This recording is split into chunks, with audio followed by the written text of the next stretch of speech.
left-handed player, and he says, when I do the L to L, I'm pretty good with it. But when I get to a longer club, all of a sudden I can't quite get the L to happen on the follow-through. Is there any drills or anything I can do? This is typical of almost everybody. Now, I struggle more with it when I try to do it left-handed. I do right-handed. For me to go L to L, I mean, that's so easy to do.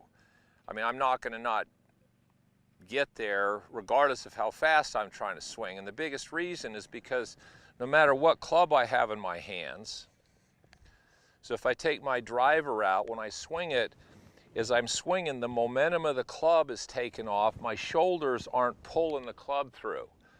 So I'm letting my shoulders start the club, but then the club moves and my arms are going significantly faster, and the weight of the club and me pushing back straightens my arms and then rehinges my wrists. So it's really easy for me to do that. When I go around left-handed and I try to swing harder, like the rest of you, faster, I hate the word harder, I tend to start pulling it with my shoulders. Now, if you get this club or any longer club and all of a sudden you give it a little extra effort in your shoulders, see, now you hit the ball and now it takes a lot longer for your wrist to hinge. So the longer the club gets, the less you want to feel like you're pulling with your shoulders. And when you get this club, everybody gets here and they want to hit it, so they do that. And when you do this, by the time the club catches up in your wrist hinge, it's way too late. So you want to start out with your driver or whatever club you're going to hit, and you want to stand there and almost feel like you're staying here and you feel like this is happening.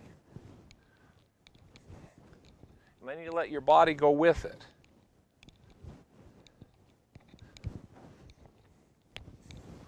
So if I do that really slow, then I let the club then pull my arms through, it's easy for me to get that L. So the reason a lot of you break down on either side is because you get a longer club, you want it to go further. How do you try to create speed? With this. And as soon as this goes, then by the time you hit the ball and you can get your wrist to hinge, it's way too late. So it all comes back to how and when this pivot works. And the pivot is relative to where it starts pivoting right in here. Now, if all of a sudden my shoulders pull and I don't start pivoting until I'm here, there's no way to get the L to work.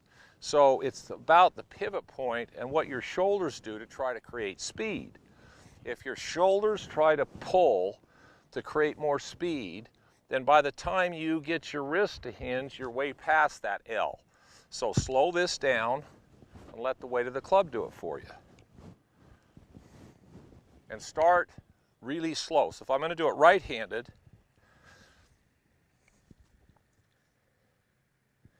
if I'm going to do the L to L with my driver, I'm not going to swing hard. See, I'm going to stand here and swing really easy, let the weight of the club make my wrist hinge, unhinge, and rehinge.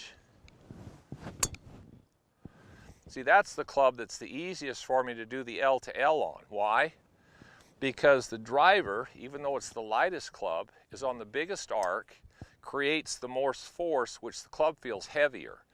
So it's really easy for me to get the driver to do that. This is the easiest club for me to do it with, because I'm not trying to do it by pulling with my shoulders and then try to make my hands work. See, that's out of sync. And that's where most of you go when you try to create speed, is you try to do it by unwinding as hard as you can. That drives me crazy when I hear that, because most people aren't good enough with their hands to catch the club up with how fast their body starts to unwind. So then you start early, then you stop, and all kinds of things break down. So get the club going, get those two L's working, set up to the ball, start really soft, and then gradually build the speed.